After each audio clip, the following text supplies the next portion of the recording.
Hello and welcome to Americans Learn. My name is Lauren, and today I am going to be looking at a video by Tierzoo. This channel was recommended to me by Vince is Something, so thank you very much.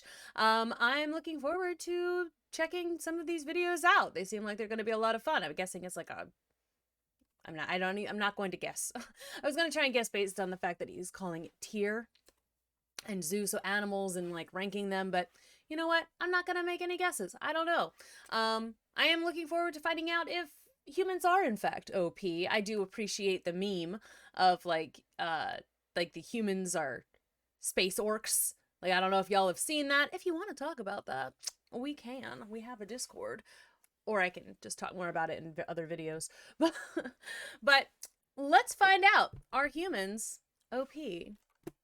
This episode was sponsored by Skillshare.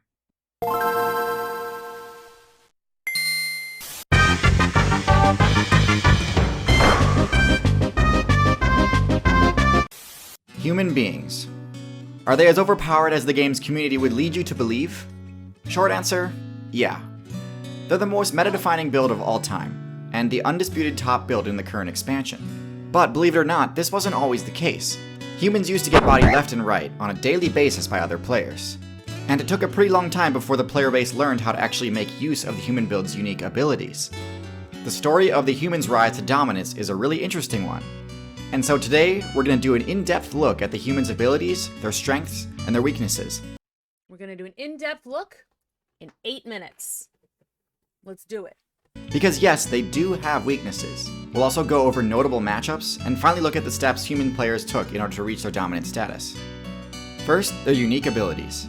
I touched on this topic in my video about primates, but I'll recap here and also go into more detail.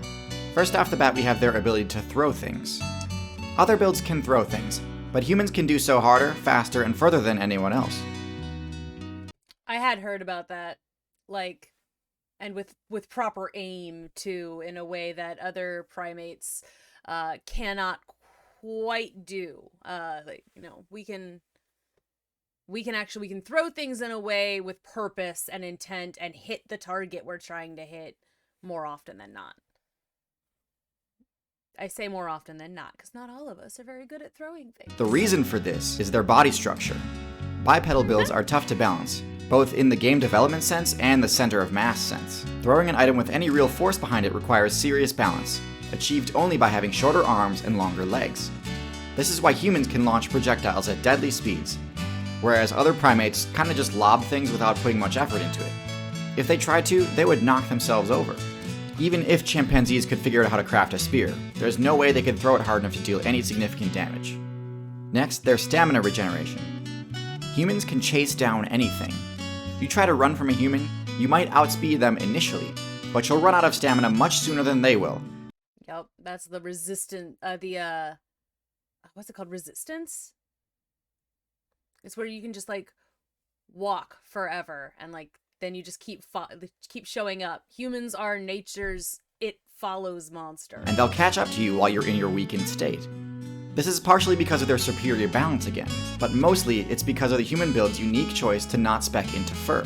This gives them access to the extremely broken ability Sweat. Every other current build that's decent at distance running recharges stamina by using the move Pant. This works great, but it does require the user to stop running. Sweat, on the other hand, works better while moving, massively extending the distance a human player can run. They've got a few other important abilities that are essential to their kit, but aren't unique to humans. Their ability to speak is unique among mammals, but some birds can pull it off too. In humans, the ability to speak allows them to use one of their signature moves, Teach, which drastically boosts skill point gain, mitigating the main— Like, was that Hank Green? Was that Hank Green on there? I really love the way he's using gaming technology. Or terminology. Ugh, technology. I can't speak today. Persistence. That's it. Solved it. Got it. Persistence hunting. Ha! I knew it. Not resistance. Persistence. I knew I would get it. Anyway, sorry. I knew that was going to bother me, and I knew I was going to hear about it in the comments. Main penalty a player receives upon getting a game over. Humans and birds also share another unique trait, which is being able to stand upright. Standing upright is extremely useful for dealing with stealth builds that might normally be using tall grass to hide.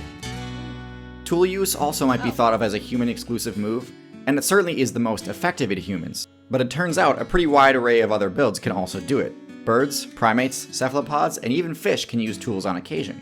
But sweating and throwing, uniquely human. Now onto their weaknesses. And yes, it's true that currently most human players can subvert these with their crafting skill. But it's important to recognize that without equipment, the human build isn't necessarily unstoppable. The decision to not have fur granted humans a massive buff to mobility at the cost of stealth. In the mammal faction, fur is a prerequisite to all the major stealth abilities like camouflage, and lack of stealth abilities means getting in close on their targets is a serious challenge. The human build's lack of fur also means they have very low That tiger knew he was there. He had to know he was there. defense, both from physical attacks and from environmental effects. Bare skin offers almost zero armor, to the point where even players from lower weight classes have no trouble dealing damage to humans. No, no, no, no, no, no, no, no. Mm-mm. I know that, like, he just said some things that I might have to go back and listen to, but, like, I just got so distracted by this right here, and I'm like, absolutely not. That's horrifying. This is, like, my worst nightmare. Ugh, no. To the point where even players from lower weight classes have no trouble dealing damage to humans. And bare skin also takes quite a bit of damage from the sun, too. Humans are also pretty limited when it comes to the power stat. Physically, they're the weakest of the great apes, and don't really have any good options for dealing damage. They lack the classic high damage bite attack that nearly every other non-herbivorous build relies on, instead having to resort to blunt attacks like punch and kick, which we all know aren't very effective against builds that have thick fur or skin. The last major weakness I can see is that they're pretty bad at dealing with stealth. The lack of night vision means darkness can really hamper their ability to locate targets, and their lack of a strong sense of smell means camouflage is especially useful against them. Is that a freaking... Are we using images from Jurassic Park now? Jurassic World, I think. Is this Jurassic World? Means camouflage is especially useful against them. Okay, now let's talk about matchups. Obviously, a key feature of the human build is being able to craft equipment. Given basic equipment like low-level armor and hunting gear, the human's best matchup is going to be medium-large mammals. Unlike blunt damage, piercing damage is quite effective versus builds with thick hide, but on defense they're actually pretty awful. A human's only option on defense against a large mammal is intimidation, unless they've got some crazy high-level equipment, but I'll make a video on power creep later. The classic human equipment cannot stop a charging tank main unless the intimidate attempt works. But overall, this matchup is one of the reasons humans became top tier. Hardly any builds have favorable matchups against tanks. But that's not to say humans don't have their counters though. As I said before, stealth can be really effective against them due to their lack of a keen sense of smell and night vision. Humans have the ability to win pretty much any fight as long as they've got time to prepare. But taken by surprise, humans have a lot fewer options. That's the reason that Batman wins a lot. Because even though he's on a team full of, like, actual superpowered people and gods, if he's got time to prepare, he's set. He's good. And he knows that, so he always takes the time to prepare. But yeah, if you've got time to set a trap, you're aces, but you don't always have to. Another thing humans have trouble dealing with is flight. Even when a human has a ranged weapon, players with high aerial mobility are pretty safe during flight. Now, as far as I know, there aren't any bird builds powerful enough to one-shot humans, which is important because blunt attacks like punches are actually quite effective against birds. Birds have hollow bones that are resistant to tension and torsion, but not compression. This is the opposite of mammal bones, which are resistant to compression and tension, but not torsion. The point is, birds aren't the best choice against humans, but flight has been unlocked by 4 different classes in the game. Birds, which we just discussed, aren't a good choice. Bats, which do even less damage than birds. Reptiles, which unfortunately had their aerial builds banned in patch 1.3.1. And insects. Flying eusocial insects have by far the best matchup versus humans in the entire game. Humans have 0 counterplay against a swarm of stinging insects. I mean, sure, there are special items that they can use to combat swarms if they're prepared, but the amount of human mains who've chosen that as one of their prestige abilities is pretty small. Humans' lack of fur means they have no innate defense against stings. Stings also have the chance to proc the anaphylaxis. Really? We're gonna do my girl? That's just rude. I'm calling him out. That's rude is what that is. I've gotten stung by a couple of bees before. I got, like, the first time I was like 5 and I got 2, like, right on the neck. My friend was like in we know those little like plastic playhouses. She had one in her backyard, and like I guess no one had used it in a while, and there was like a thriving hive. So we were like fascinated and like just like eyes again, like checking it out. Two of them came out and got me right here. That was the first. I've gotten stung 7 times. 7 times by bees. 3 of them on my neck. So I guess I'm really lucky I wasn't allergic. But I've before I was like 9 years old, I've gotten stung by bees like 7 times. And then never since, but still. Debuff, which can actually lead to a game over. And it's That's so rude. I'm sorry. He cannot use My Girl and then Dark Souls it up. That is cruel. which can actually lead to a game over. And it's for this reason that the high score for human eliminations belongs to the Africanized honeybee, known better by its community-given name, the killer bee. And even if the stings don't proc the allergic reaction effect, they will still definitely achieve their primary goal of dropping their resolve to 0 and granting you control over the territory. And we can see that lately the viability of killer bees has only been growing now that they've expanded their territory outside of Africa. Which brings me to my main point. Are humans overpowered? Well, just like the Africanized honeybee, humans really only became OP once they escaped the African server and invaded other areas. Notice how humans took down megafauna across every terrestrial server except Africa. The African tank mains have the matchup experience and counterplay options to deal with the vast array of skills humans have access to.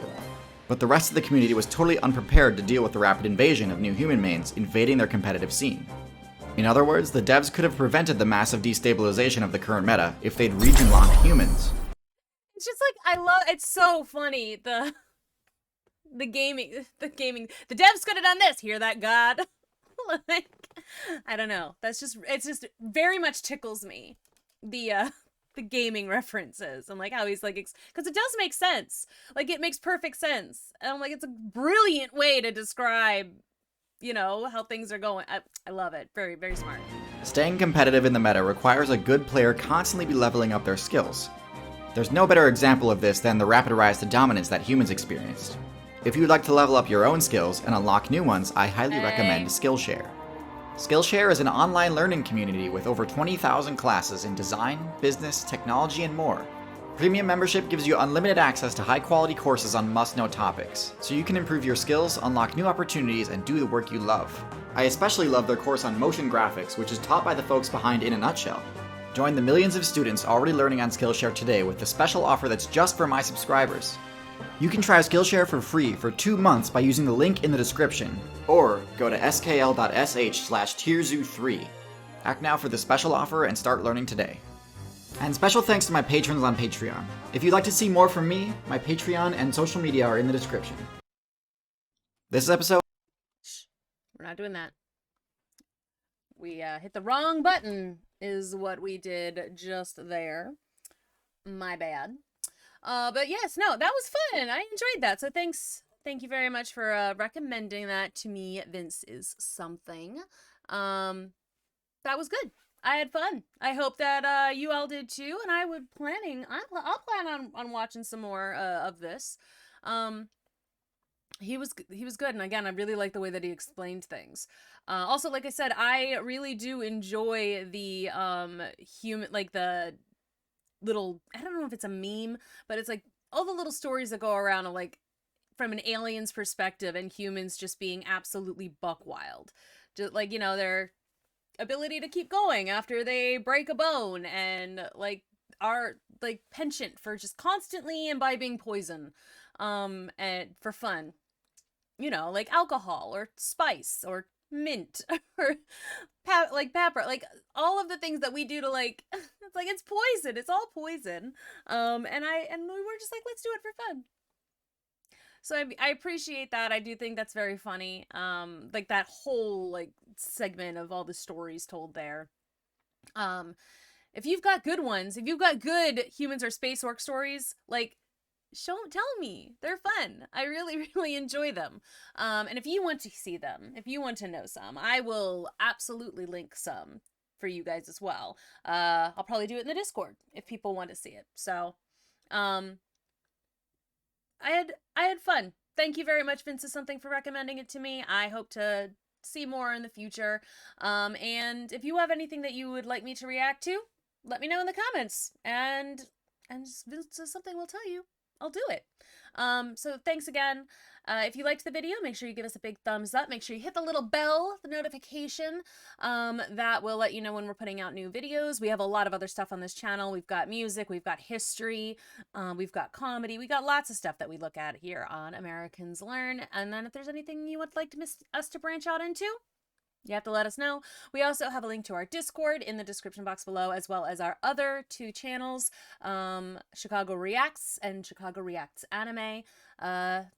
Go ahead and check those out as well. I will see you in the next one.